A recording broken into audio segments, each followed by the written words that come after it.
पिछले क्लास में रिपीट कर सुनो। अलग है पीछे लगा है क्या बात कर तुम लोग? अल्लाह करेगा तो बाहर लगा देंगे हम।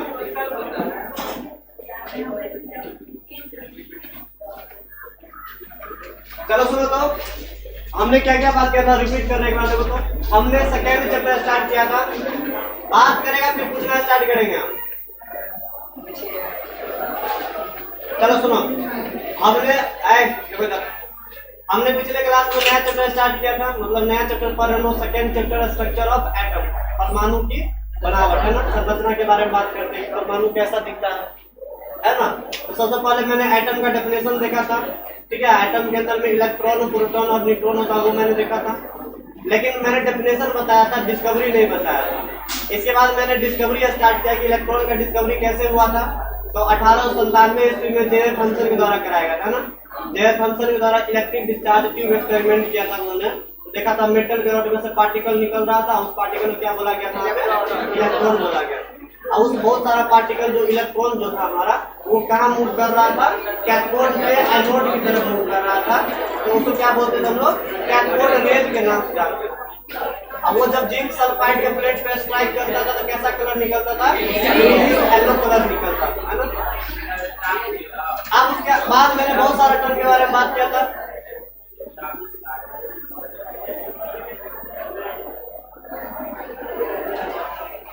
क्या क्या बात किया था मैंने कि इलेक्ट्रॉन में कितना चार्ज होता है, इलेक्ट्रॉन का मास कितना होता है, चार्ज बटे मास का रेशियो क्या होता है ना।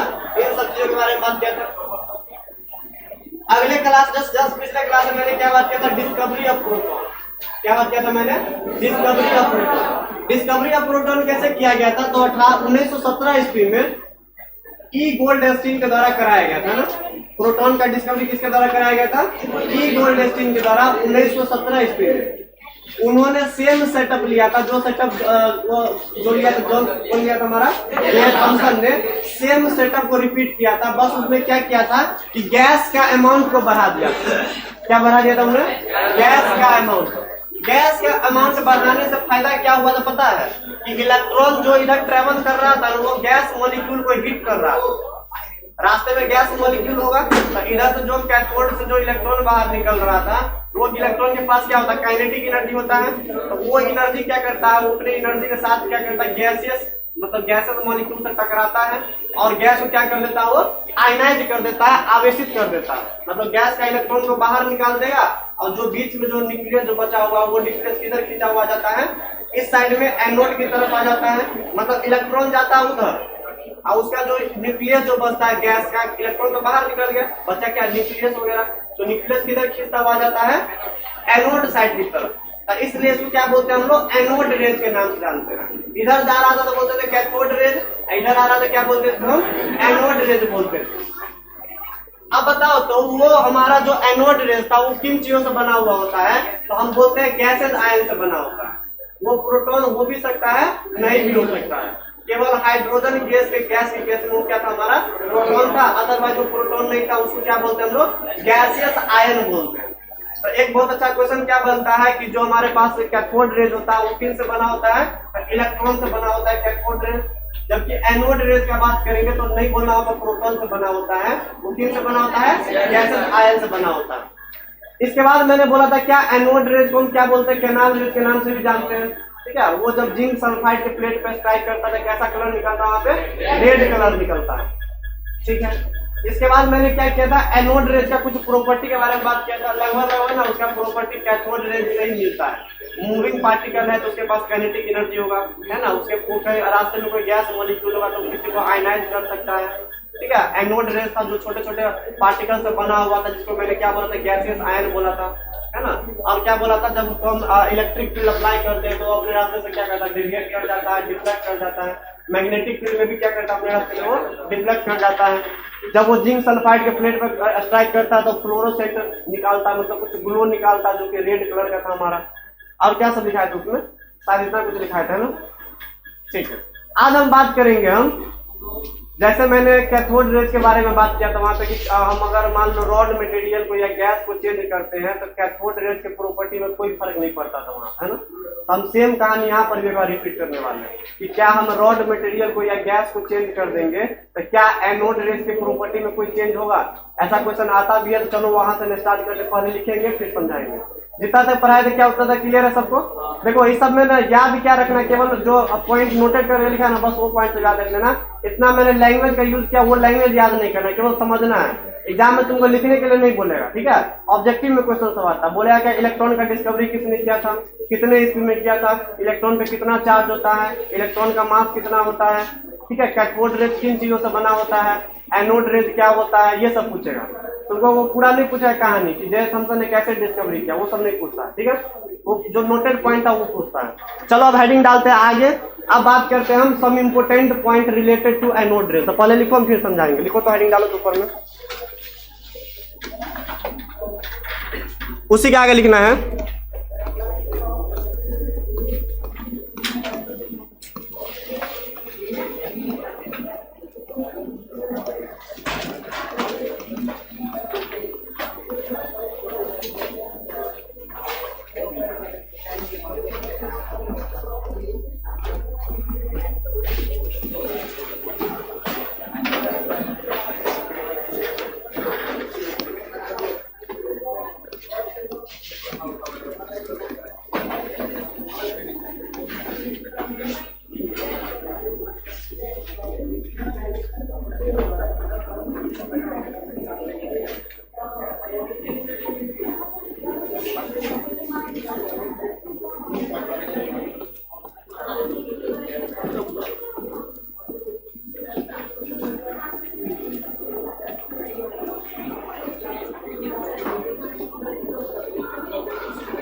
चलो एक मिनट देखो तो था इधर आप।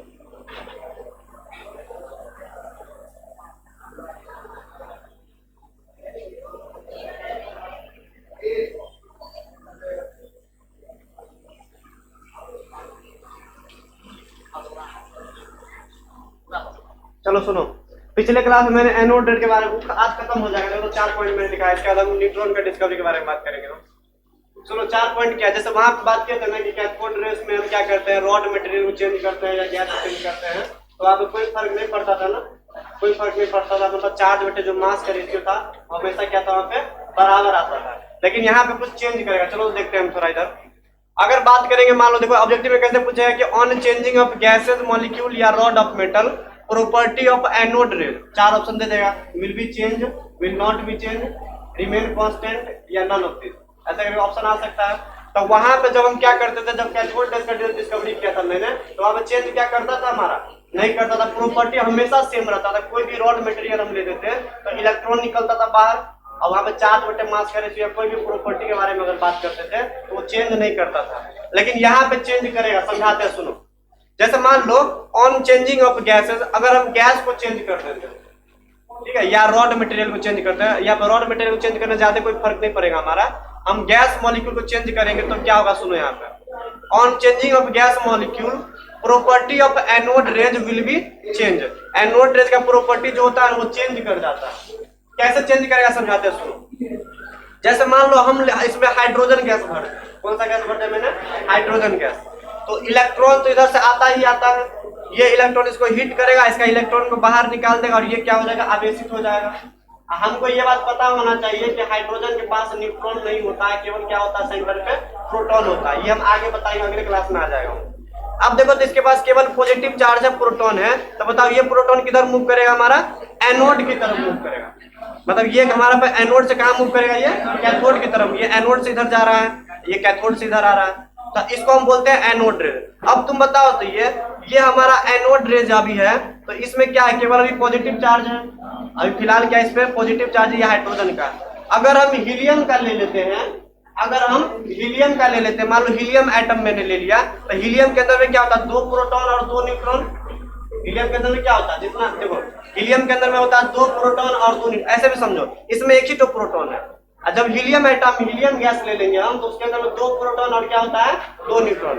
तो अभी केवल इधर पॉजिटिव चार्ज, एक प्रोटॉन मूव कर रहा है। जब दूसरा गैस लेंगे तो वो थोड़ा भारी हो जाएगा, अरे दूसरा जब लेंगे तो उसमें क्या होता है, 2 प्रोटॉन और 2 न्यूट्रॉन। तो बताओ प्रॉपर्टी चेंज करेगा कि नहीं करेगा, चेंज कर जाएगा। अभी ये प्योर प्रोटॉन मूव कर रहा है, ये गैसियस आयन थोड़ा हल्का गैसियस आयन।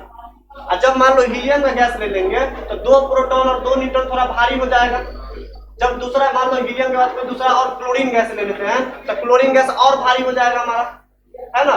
तो कहीं ना कहीं हम जब गैस मटेरियल को जब चेंज करते हैं तो एनोड रेज का प्रॉपर्टी क्या कर जाता है, चेंज कर जाता है। या तो उसका स्पीड का बात करो, या उसका एनर्जी का बात करो, या उसका हैवी है कि मतलब थोड़ा हल्का या भारी है उसका बात करो। ये property of cathode anode rays क्या कर जाता है, चेंज कर जाता है जब गैस को हम चेंज करते हैं।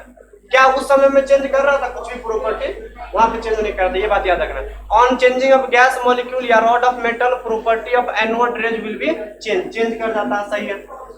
सेकेंड नंबर देखो तो अब प्रॉपर्टी में ना यहाँ पे E by M का रेशियो ज्यादा फेमस होता है, जो कि इसको मैंने आगे करके लिखा देखो तो on changing of rod material या gas molecule there E by M ratio will be change. E by M का रेशियो भी क्या करता है, यहाँ पे चेंज कर जाता है, वहां पे चेंज नहीं करता था, यहाँ पे चेंज करता है E by M का रेशियो। चलो समझ लेते हैं E और M क्या होता है। सुनो, एक प्रोटॉन पे जो सेंटर में प्रोटॉन रखा हुआ रहता है उसका उसमें कितना चार्ज होता है, प्लस 1.602 10 के पावर माइनस 19 कूलम का। मतलब इलेक्ट्रॉन पे होता है माइनस चार्ज, इस पे क्या होता है प्लस चार्ज प्रोटॉन पे। बताओ इसका मास कितना होता है, तो 1.672 10 के पावर माइनस 27 किलोग्राम के बराबर होता है। ये हम पहले क्लास में ही लिखा चुके थे, है ना। तो हमने बोला था कि आगे आएगा तो एक बार इसको लिख लो, उसको कम से कम याद कर लेना, आगे सब मिलेगा। या इसको आप ग्राम में भी लिख सकते हैं, 1.672 इंटू 10 के पावर माइनस 24 ग्राम हो जाएगा ये, ठीक है। ये मतलब ग्राम में आ गया, ये किसमें आ गया, यहाँ पे किलोग्राम में आ गया, ठीक है। ठीक, अब तुम बताओ तो अगर हम मान लो एनोड रेज का बात करते हैं तो इसका E by M का रेशियो चेंज करता है, सुनो समझाते हैं। बताओ हाइड्रोजन गैस का बात करेंगे तो हाइड्रोजन गैस का मास कितना होता है, एक हाइड्रोजन एटम का 1 के बराबर, है ना। एक होता है हीलियम में कितना होता है, 4 होता है। हाइड्रोजन हीलियम के बाद क्या होता है, हाइड्रोजन हीलियम लिथियम में कितना होता है, 7 होता है। इस तरीके से बताओ हाइड्रोजन का E by M का रेशियो निकालेंगे। हाइड्रोजन जो बीच में गैस रखा हुआ था इसका हम क्या निकालने जा रहे हैं, E बटा M का रेशियो। तो बताओ तो एक इलेक्ट्रॉन बाहर चला गया, इलेक्ट्रॉन कहाँ चला गया, बाहर, बचा क्या है, पॉजिटिव चार्ज, अंदर में क्या प्रोटॉन है। तो बताओ प्रोटॉन पे कितना चार्ज होता है, प्लस 1.602 10 के पावर माइनस 19। तो मैंने रख दिया प्लस 1.602 10 के पावर माइनस 19 कूलम का चार्ज। ये इलेक्ट्रॉन चला जाता है, इसको पकड़ना, ये हमारा क्या कहलाएगा बताओ। तो इस ग्रुप ऑफ चार्ज क्या बोलेंगे हम, एनोड रेज बोलते हैं। तो एनोड रेज का एक पार्टिकल को मैंने पकड़ा और उसका E by M का रेशियो निकालते हैं। E कितना है, मतलब उसका चार्ज कितना, E का मतलब चार्ज होता है, ठीक है। M का मतलब क्या होता है, मास। बताओ हाइड्रोजन का मास कितना होता है, 1 के बराबर। तो मैंने इसका इस दोनों का रेशियो निकाला, तो मैंने कुछ ये रेशियो देखा मैंने, है ना, ये वाला। अब हम हीलियम गैस के केस में बात करेंगे तो बताओ तो क्या होगा। तो सोचो तो हीलियम गैस के केस में क्या होगा। मान लो ये हीलियम है, हीलियम के अंदर में क्या होता है, 2 प्रोटॉन होता है और क्या होता है 2 न्यूट्रॉन और 2 इलेक्ट्रॉन होगा इसमें। इलेक्ट्रॉन जैसे ही टकराएगा तो बताओ इलेक्ट्रॉन कहाँ निकलेगा, यहाँ से बाहर निकलेगा, सही है। अब बताओ ये जब बाहर निकलेगा इसके अंदर में कितना चार्ज है, हमको पता है अंदर में कितना, 2 प्रोटॉन है। कितना प्रोटॉन है, 2। न्यूट्रॉन पे चार्ज नहीं होता है, ठीक है, वो आगे आएगा तब समझाएंगे, जिस न्यूट्रॉन का डिस्कवरी होगा आगे। तो इसमें कितना चार्ज है बताओ तो, 2 प्रोटॉन का चार्ज है। बताओ एक प्रोटॉन पे कितना चार्ज होता है, इतना, 2 पे कितना हो जाएगा, 2 से मल्टीप्लाई कर देंगे उसको, ठीक है, सही है। अब बताओ तो हीलियम का मास कितना होता है, 4। E by M का रेशियो निकालना, E by M का रेशियो निकालना। तो देखो तो अलग अलग गैस में अलग अलग आ रहा है ना। हाइड्रोजन गैस लेते तो कुछ ये रेशियो आता है, हीलियम गैस लेते तो कुछ ये रेशियो आता है। लेकिन वहां पे इलेक्ट्रॉन का डिस्कवरी हो रहा था तो जितना सारा इलेक्ट्रॉन को पकड़ रहे थे सबका E by M का रेशियो क्या आ रहा था, सेम आ रहा था। लेकिन इसमें नहीं होगा, एनोड रेज के केस में अलग अलग गैस के केस में चार्ज बटे मास का रेशियो क्या होगा, चेंज होता है। बात क्लियर इतना, ठीक है। इसमें सबसे अच्छा क्वेश्चन क्या पूछता पता है कि ऐसा कौन सा गैस होगा हमारा जिसका E by M का रेशियो, हमको पता है E by M का रेशियो क्या करेगा, हर एक गैस के लिए चेंज करता है, ठीक है। तो सबसे ज्यादा किसका होगा E by M का रेशियो, हाईएस्ट कौन से गैस के केस में होता है, तो हाइड्रोजन गैस के केस में। ये भी ऑब्जेक्टिव में कई बार क्वेश्चन आ चुका है कि हाइड्रोजन गैस के केस में जब हम E by M का रेशियो निकालते हैं तो क्या मिलता है, सबसे हाईएस्ट मिलता है। हाईएस्ट होने का मतलब क्या है बताओ, देखो ऊपर में पूरा क्या है 1.602 10 के पावर माइनस 19 कूलम, नीचे में क्या 1। अब देखो इतना वैल्यू है, इसको हम अगर काटेंगे तो 2 1 2 2 2 कितना हो जाएगा 4। तो बताओ इतना चार्ज को 2 डिवाइड कर दिया मैंने ना, चार्ज को 2 भाग में मैंने बांट दिया, तो ये कम हो जाएगा, ये ज्यादा हो जाएगा। और अगर और आगे नीचे कोई गैस लेंगे तो गैस के तो मास बढ़ता जाएगा नीचे वाला, और जैसे नीचे वाला टर्म बढ़ता जाएगा तो वैल्यू क्या होता चला जाएगा, छोटा होता चला जाएगा। तो हम बोल सकते हैं हाइड्रोजन गैस के केस में क्या होता है, चार्ज बटे मास का रेशियो क्या होता है, हाईएस्ट होता है, ठीक है। तो वही मैंने लिखा, देखो नोट करके मैंने लिखा E by M ratio is the highest in case of hydrogen gas. Clear? चलो अब देखो तो 2 पॉइंट मैंने और लिखा, तीसरा और चौथा पॉइंट। चार्ज ऑन प्रोटॉन कितना होता है? प्लस 1.602 10 के पावर -19 कूलम। याद रखना इसको। एक प्रोटॉन का मास कितना होता है? 1.672 10 के पावर -27 किलोग्राम। मतलब इसमें जो पॉजिटिव चार्ज प्रोटॉन बैठा है ना, उसका मास मैंने लिखा है। जल्दी इसको लिखो, हम आगे बढ़ते हैं। अब न्यूट्रॉन की डिस्कवरी की तरफ बढ़ेंगे। इलेक्ट्रॉन हो गया, प्रोटॉन हो गया।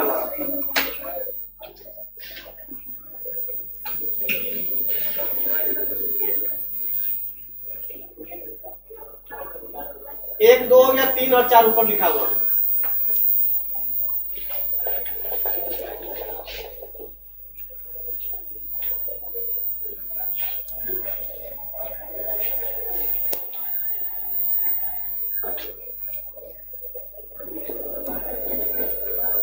धूप लग रहा तुम लोगों को? बोलो ना, हवा में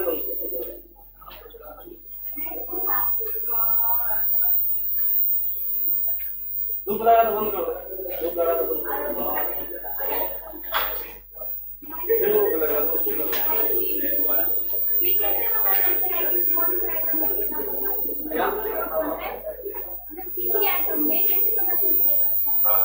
ये ना तुमको हम अगले क्लास में बता देंगे। वैसे हम बताए हैं थोड़ा बहुत, हम समझा देते हैं। चलो सुनो थोड़ा। ये हम शायद पिछले क्लास 10 से पहला क्लास जब स्टार्ट किए थे तो ये लिखे थे हम ना कि जितना सारा एटॉमिक नंबर होगा, जितना एटॉमिक नंबर होता है उस एलिमेंट का, उतना ही नंबर अब क्या होता है उसमें? वो इलेक्ट्रॉन। और उतना ही नंबर अब क्या होता है उसमें? प्रोटॉन। लेकिन न्यूट्रॉन के लिए दूसरा कंडीशन मैंने लगाया था। न्यूट्रॉन के लिए क्या लगाया था? उसमें मैंने ये बोला था कि प्रोटॉन, ये क्या था हमारा? मास नंबर जो था हमारा, मास नंबर बराबर क्या था हमारा? Proton plus neutron. तो मास नंबर दिया रहेगा, प्रोटॉन दिया रहेगा, तो न्यूट्रॉन निकाल सकते हैं वहां से।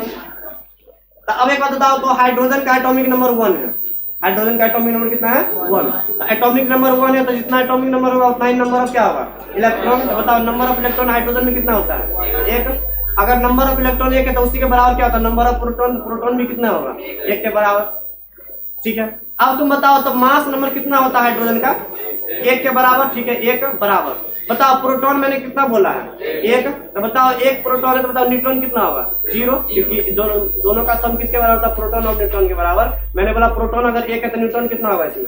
0। तो ऐसे करके निकाल सकते हैं। वैसे हम क्वेश्चन करेंगे इस अगले क्लास में। हम जब जस्ट नेक्स्ट क्लास आएगा ना वहाँ पे हम बताएंगे, सब क्वेश्चन करेंगे उसमें।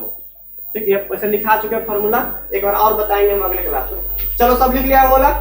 चलो अब आगे हेडिंग डालते हैं, डिस्कवरी ऑफ न्यूट्रॉन। पेज को ऐड कर देते हैं।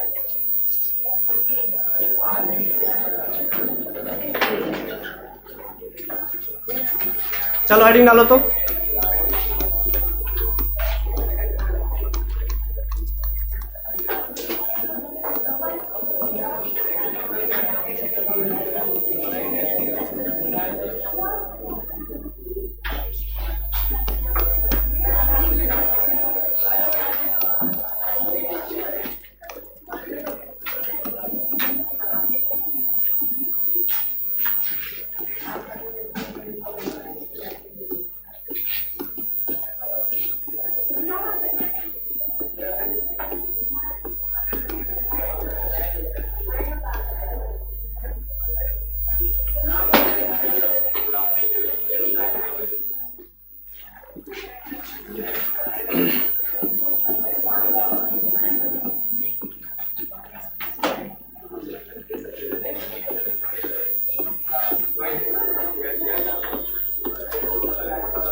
चलो इसको एक बार देख लो तो फिर लिखना तुम लोग, नहीं तो दिक्कत हो जाएगा, बाद में समझ नहीं आएगा। देखो इसको एक बार देख लो तो।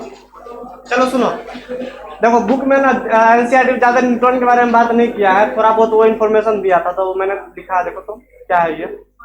डिस्कवरी ऑफ न्यूट्रॉन का बात करते हैं, इलेक्ट्रॉन का हो गया, प्रोटॉन का हो गया, अब न्यूट्रॉन का बात करते हैं। तो बताओ तो 1897 में इलेक्ट्रॉन का डिस्कवरी, 1917 में प्रोटॉन का, 1932 ईस्वी में न्यूट्रॉन का डिस्कवरी हुआ, 1932 ईस्वी में। ठीक है, समझते कैसे हुआ। तो क्या कौन कराया था? जेम्स चैडविक ने। जेम्स चैडविक, क्या नाम है?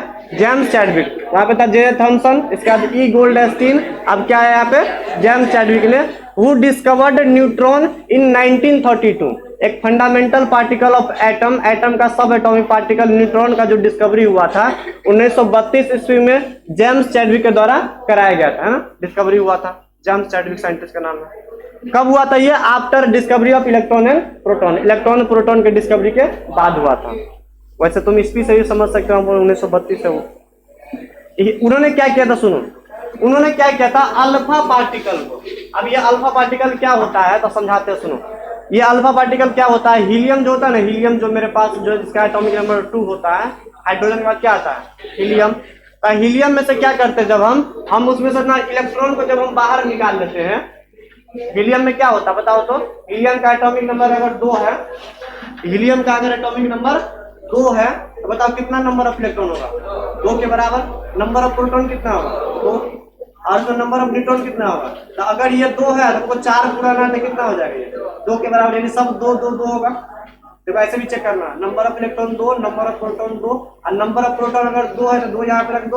हमको पता है हीलियम का मास कितना होता है, 4, और 2 है तो ये कितना होगा, 2 के बराबर, यानी 2 इलेक्ट्रॉन, 2 प्रोटॉन और 2 न्यूट्रॉन। ठीक है, ये अल्फा पार्टिकल होता क्या, सुनो।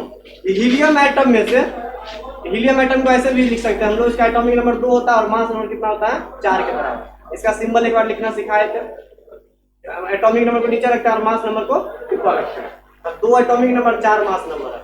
अब हीलियम में से क्या करते पता है, जब 2 इलेक्ट्रॉन को बाहर निकाल देते हैं, हीलियम में से क्या करते हैं, 2 इलेक्ट्रॉन होता है हीलियम में, दोनों को अगर बाहर कर देंगे तो क्या इसको ऐसे लिख सकते हैं, हीलियम पे 2 का पॉजिटिव चार्ज आ गया है क्योंकि 2 इलेक्ट्रॉन बाहर चला गया है। तो इसी हीलियम के ग्रुप को क्या बोलते हैं हम लोग, अल्फा पार्टिकल के नाम से जानते हैं, ये याद रखना। इस हीलियम +2 चार्ज होता है उसे क्या बोलते हैं हम लोग, अल्फा पार्टिकल बोलते हैं। नाम दिया गया तो हीलियम +2 भी बोल सकता है इसको। ऐसा बहुत सारा जब हीलियम +2 आता है ना तो उसको क्या बोलते हैं हम लोग, अल्फा पार्टिकल के नाम से जानते हैं। ये थोड़ा एक्स्ट्रा इसको याद रखना पड़ेगा। तो बोलेगा अल्फा पार्टिकल क्या है, क्या बोलना है, हीलियम में से दोनों इलेक्ट्रॉन बाहर निकाल दो तो क्या बोल देंगे हम, अल्फा पार्टिकल बोल देंगे। ठीक है, नाम दिया गया अल्फा, कोई एक्स्ट्रा नहीं, जैसे बोलता है ना सुनो मैथ में अल्फा बीटा गामा बोलता है या XYZ मान लेता है ना, उसी तरीके से हीलियम को सुनो तो क्या मान लिया हमने, अल्फा पार्टिकल मान लिया। ठीक, अब सुनो तो इसमें कैसा चार्ज है बताओ तो, पॉजिटिव चार्ज क्योंकि इलेक्ट्रॉन बाहर चला गया है। ठीक, उन्होंने क्या किया था, अल्फा पार्टिकल लेकर अब उन्होंने क्या किया था कि मेटल का शीट लिया। मेटल का शीट बनाने मतलब मान लो जैसे क्या क्या लिया था उन्होंने, लिथियम लिया था या बेरिलियम या बोरोन, हल्का मेटल का शीट लिया था, लिथियम बेरिलियम बोरोन, तो तीनों में से कोई भी ले सकते हैं। उन्होंने तीनों मेटल शीट का यूज किया था। तो हम मान लो हम यहाँ पे क्या ले रहे हैं, हम बेरिलियम ले रहे हैं, क्या ले रहे हैं, बेरिलियम ले रहे हैं। ठीक है, बेरिलियम का कितना होता है atomic number, mass atomic number कितना होता है, 4, और मास नंबर कितना होता है 9। ये सब लिखा चुके हैं काफी में, पहले चैप्टर में बताया। ठीक है, नहीं लिखा तो देख लो यहाँ पे 4 और 9 होता है। अब तुम एक बार बताओ तो, अगर 4 है मास, सुनो 4 है इसका एटॉमिक नंबर और 9 है इसका मास नंबर, तो बताओ नंबर ऑफ न्यूट्रॉन बता सकता है कितना होगा, 5 के बराबर। जितना नंबर ऑफ इलेक्ट्रॉन उतना ही नंबर ऑफ प्रोटॉन, प्रोटॉन कितना 4 है, मास नंबर कितना 9। अगर मास नंबर को 9 रखेगा यहाँ पे, प्रोटॉन कितना है 4, तब ये कितना होगा 5 के बराबर। ऐसे भी तुम समझ सकते हो, मतलब इसके अंदर कितना न्यूट्रॉन है हमारा, 5 न्यूट्रॉन। ये मैंने इसे समझाने के लिए बोला। अब क्या किया था, जैसे अल्फा पार्टिकल को पास किया था, इस अल्फा पार्टिकल का स्पीड कितना था पता है, 2 × 10⁻6 मीटर पर सेकेंड। कितना स्पीड से भेजा था सुनो, 2 × 10⁻6 मीटर पर सेकेंड। जितना स्पीड से लाइट लगवाता है ना, लाइट का स्पीड कितना था, 3 × कितना था, 3 × 10⁸। लगभग उसी रेंज का है ये भी, है ना। मतलब इतना स्पीड से यहाँ छोड़ा गया था अल्फा पार्टिकल को, इसको ना एक स्पीड प्रोवाइड किया था He2+ को। कितना स्पीड था, 2 × 10⁻6। इतना स्पीड से जैसे ही छोड़ा ना, तब हमें पता ये जो एटम मेरे पास बेरिलियम का जो शीट लगा हुआ है, उसमें क्या रखा हुआ होता है, एटम लगा हुआ होता है। एटम के अंदर में क्या होता है, इलेक्ट्रॉन, प्रोटॉन और न्यूट्रॉन। तो मैंने ऐसे करके एटम दिखाया, एटम स्फेरिकल है, इलेक्ट्रॉन भी होगा इसमें, कहाँ रखा जाता है, चलो बताओ इसके अंदर में क्या होगा, इलेक्ट्रॉन जो भी इलेक्ट्रॉन हम ऐसे मैंने दिखाने के लिए बोला। अब एक बात बताओ तो, ये पॉजिटिव चार्ज है, जैसे ही क्या करेगा, एटम से टकराएगा, तो एटम के न्यूक्लियस जैसे टकराता है ना ये, तो ये है ना एक हैवी पार्टिकल होता है। हीलियम का मास कितना होता है, 4 के बराबर। कितना होता है, 4। अब जैसे ही टकराता है ना, तो यहाँ से क्या करता है, वो न्यूट्रॉन को बाहर निकाल देता है। न्यूट्रॉन को क्या करता है, वो टकराएगा, क्या करता है, न्यूट्रॉन को बाहर की तरफ फेंक देता है। जैसे वो पार्टिकल आएगा, टकराएगा, न्यूट्रॉन क्या करेगा, वो बाहर की तरफ फेंक देगा। प्रोटॉन को कहीं पे पता है, क्योंकि प्रोटॉन में कैसा चार्ज है, पॉजिटिव चार्ज है, इस पर भी पॉजिटिव है, तो ये प्रोटॉन को डिस्टर्ब नहीं करता, न्यूट्रॉन को क्या करता, टकरा करके बाहर निकाल देता। देखो ये जो अल्फा पार्टिकल को जो मैंने पास कराया है ना, तो ये कहाँ पे आता है, सेंटर की तरफ आता है, न्यूक्लियस की तरफ आता है, और टकरा करके क्या करता है, यहाँ से न्यूट्रॉन पार्टिकल को क्या करता है, अपने साथ ले जाता है निकाल के। क्योंकि स्पीड देखो कितना सारा इसका है, 2 × 10⁻6, और साथ साथ इसके पास क्या है, इसके पास मास भी है, 4 ग्राम का मास है। तो इसका मास कितना होता है, 4 के बराबर होता है। तो मास भी ज्यादा है और स्पीड भी ज्यादा है, ठीक है। तो इसके पास पावर ज्यादा होगा, क्या करता है न्यूक्लियस में से न्यूट्रॉन को निकालते हुए चला जाता है, ठीक। अब जैसे ये पार्टिकल बाहर निकला ना, तो उन्होंने क्या बोला पता है, जो जॉन चैडविक ने बोला क्या कोई मान लो यहाँ पे प्रोटॉन को बाहर निकाल दिया, एक्चुअली प्रोटॉन तो निकलता है लेकिन इसमें पॉजिटिव है, उसमें क्या है पॉजिटिव। तब उन्होंने क्या सोचा पता है, उन्होंने क्या लगाया, एक इलेक्ट्रिक फील्ड लगा दिया, एक पॉजिटिव प्लेट ऊपर में, नेगेटिव प्लेट नीचे में। मतलब जो पार्टिकल बाहर निकल रहा है वो देखना चाह रहा है कि इस पार्टिकल पर चार्ज है या नहीं। तो उन्होंने क्या देखा, इसमें जो एटम बाहर निकल रहा था ना, उस एटम पे कोई चार्ज नहीं। अगर चार्ज होता तो ये क्या होता है, इलेक्ट्रिक फील्ड में मुड़ जाता अपना। अगर मान लो पॉजिटिव चार्ज होता तो क्या होता, इधर मूव करता निगेटिव की तरफ, अगर निगेटिव होता तो किधर मूव करता, पॉजिटिव की तरफ। लेकिन उन्होंने देखा क्या, ये जो पार्टिकल निकल रहा था वो सीधे चला जा रहा है, सीधे चला जा रहा है। कहने का मतलब क्या हो पता है कि एक और पार्टिकल हो सकता है किसी भी एटम के अंदर में, जिसमें चार्ज कितना होगा, 0 के बराबर। उस पार्टिकल में क्या नाम दिया गया था, न्यूट्रॉन दिया गया था। कैसे सोचा गया, ऐसे तो पार्टिकल बाहर निकल रहा था, उन्होंने देखा क्या ये प्रोटॉन या इलेक्ट्रॉन वगैरह बाहर निकला होगा। लेकिन उन्होंने जब चेक किया इलेक्ट्रिक फील्ड लगा के, तो उस पार्टिकल में कोई चार्ज नहीं था। तब से यह एजम्पशन माना गया कि एटम के अंदर में इलेक्ट्रॉन तो होता है, पहले डिस्कवरी हो चुका था, प्रोटॉन भी होता है, लेकिन एक चीज उसमें और होता है जिसमें कोई चार्ज नहीं होता है, उसका नाम क्या दिया गया था, न्यूट्रॉन दिया गया था। तो चलो पढ़ लेते क्या क्या किया था उन्होंने। देखो तो ही बम्बार्डेड मतलब प्रहार कराना, बम्बार्डेड का मतलब क्या होता है, प्रहार कराना, ठीक है। उन्होंने क्या किया था, जॉन चैडविक ने बम्बार्डमेंट करवाया था, किससे, अल्फा पार्टिकल से, अल्फा पार्टिकल से बम्बार्डमेंट करवाया था, प्रहार करवाया था, किसके सीट पे, on the seat of lithium beryllium या बोरोन। उन्होंने लिथियम बेरिलियम में बोरोन का सीट का यूज किया था, मेटल के सीट का, और उस पर अल्फा पार्टिकल से उन्होंने क्या किया था, बम्बार्डमेंट करवाया था। एंड ऑब्जर्व दैट, उन्होंने क्या ऑब्जर्व किया, सुनो, मतलब उन्होंने क्या आकलन किया, क्या देखा उन्होंने, ऑब्जर्वेशन क्या किया उन्होंने। एंड ऑब्जर्व दैट, उन्होंने ऑब्जर्व किया सम चार्जलेस पार्टिकल, कैसा पार्टिकल था, चार्जलेस पार्टिकल इमिट करता, बाहर निकलता है फ्रॉम मेटल सीट, किससे निकलता है, मेटल के सीट में से बाहर निकलता है कुछ चार्जलेस पार्टिकल। 2 पार्टिकल का डिस्कवरी हो चुका था, एक पे नेगेटिव चार्ज था, एक पे पॉजिटिव चार्ज था। अब जो पार्टिकल निकला वो भी फंडामेंटल है, एटम के अंदर में से निकला है, लेकिन उसमें कोई चार्ज नहीं है, तो बोल दिया गया उसको neutron. That smallest particle is named as neutron, उसका नाम क्या दिया गया, न्यूट्रॉन दिया गया। बाकी तुम इसको लिख लो जल्दी, जल्दी लिखो तब इसको।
सब सो गया।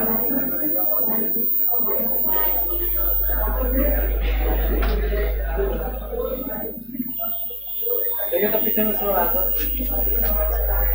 लेकिन वहां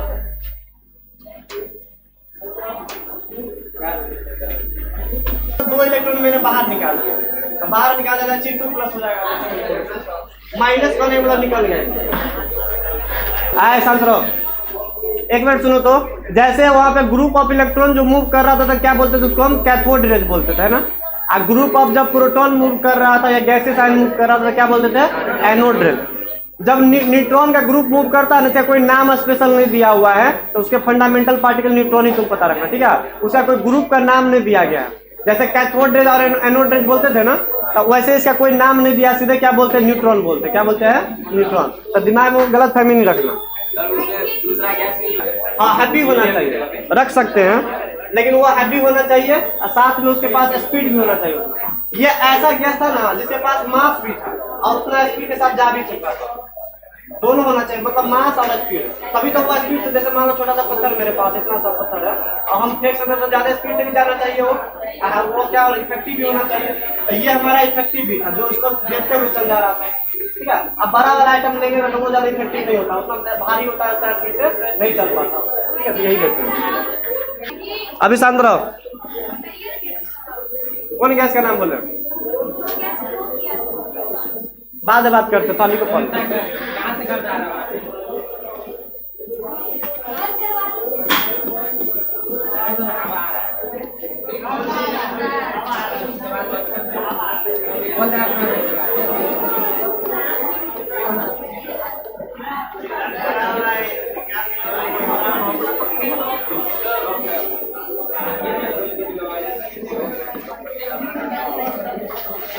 आप दोनों में से कोई ऐसा है जो वीडियो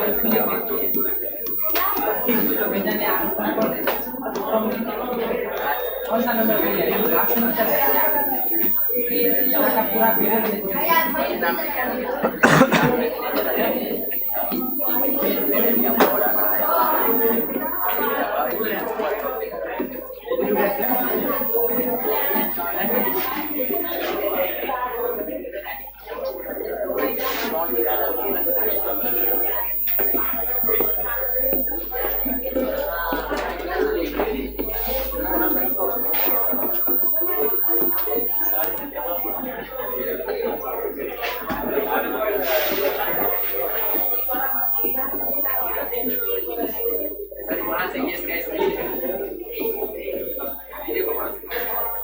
क्या ये?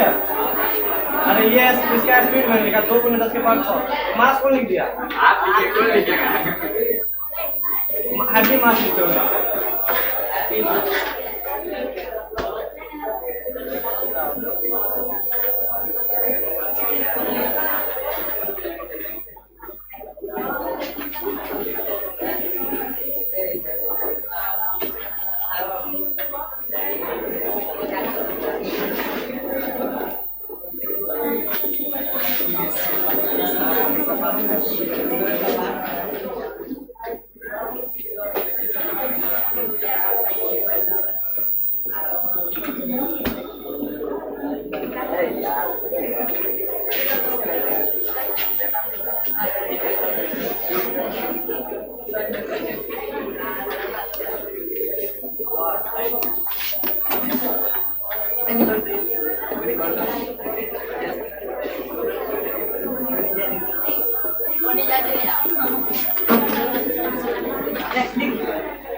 चलो एक मिनट देखो उधर, इसको लिख कर छोड़ देंगे। देखो तो चलो इसको देख लो एक बार। देखो प्रॉपर्टी ऑफ न्यूट्रॉन का बात करते हैं। न्यूट्रॉन का क्या क्या गुण होता है, मतलब उसका मास कितना होता है, कितना चार्ज होता है, कहाँ पे प्रेजेंट होता है, तो मैंने कुछ पॉइंट लिखा। देखो तो पहली बात, न्यूट्रॉन कहाँ प्रेजेंट होता है? It is present at the centre of an atom. एक एटम के सेंटर पे, जिसको हम न्यूक्लियस का नाम देते हैं, उसमें प्रेजेंट होता है। किसके साथ रहता है? ये प्रोटॉन के साथ रहता है। प्रोटॉन पे कैसा चार्ज होता है? पॉजिटिव चार्ज होता है, ठीक है। अगला पॉइंट मैंने क्या लिखा? It is the chargeless fundamental particle of atom. मतलब परमाणु का जो होता है ना, वो चार्जलेस फंडामेंटल पार्टिकल।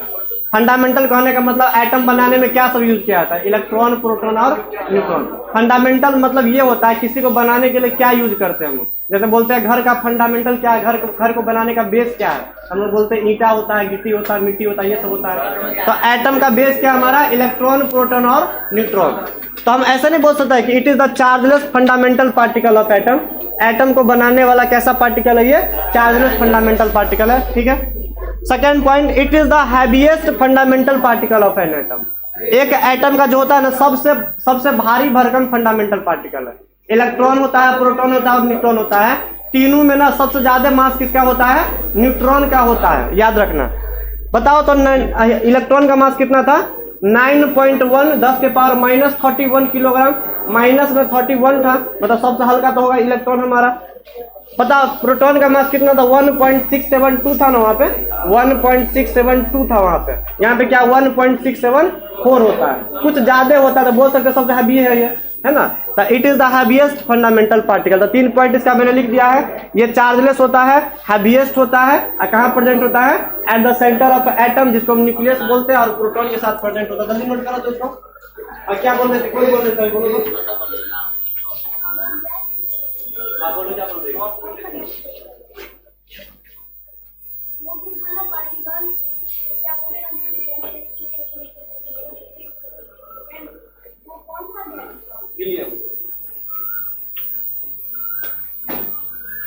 चलो रहने देते हैं, क्लास में आवाज आती है, ठीक है। बोले जब लिथियम बेरिलियम और बोरॉन तीनों को मिलाकर अलग है। देखो लिथियम का सीट मैंने लिया, बेरिलियम का भी सीट लिया। अब मैंने देखा क्या केवल एक ही में से निकल रहा है न्यूट्रॉन, ऐसा दिमाग में आता है ना। तो मैंने लिथियम भी ले लिया, बेरिलियम भी ले लिया और बोरॉन भी ले लिया। इधर से भी अल्फा पार्टिकल को मारा, इधर से भी मारा, इधर से भी मारा। तो मैंने देखा सब जगह न्यूट्रॉन निकल रहा था बाहर। मैंने बोला कि प्रोटॉन शायद हो सकता है या इलेक्ट्रॉन हो सकता है, क्योंकि अंदर में इलेक्ट्रॉन है, प्रोटॉन होता है। लेकिन तुरंत मैंने इलेक्ट्रिक फील्ड लगा दिया, पॉजिटिव चार्ज और नेगेटिव चार्ज। डिफ्लेक्शन होना चाहिए उसको, लेकिन डिफ्लेक्शन नहीं हो रहा था। मतलब क्या है, एक अननोन पार्टिकल और है उसमें, उसको न्यूट्रॉन बोला गया, ठीक है। चलो आने दे रहे हैं, अगले क्लास में आगे बात करेंगे। पर क्या है इसके ऊपर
फाइनल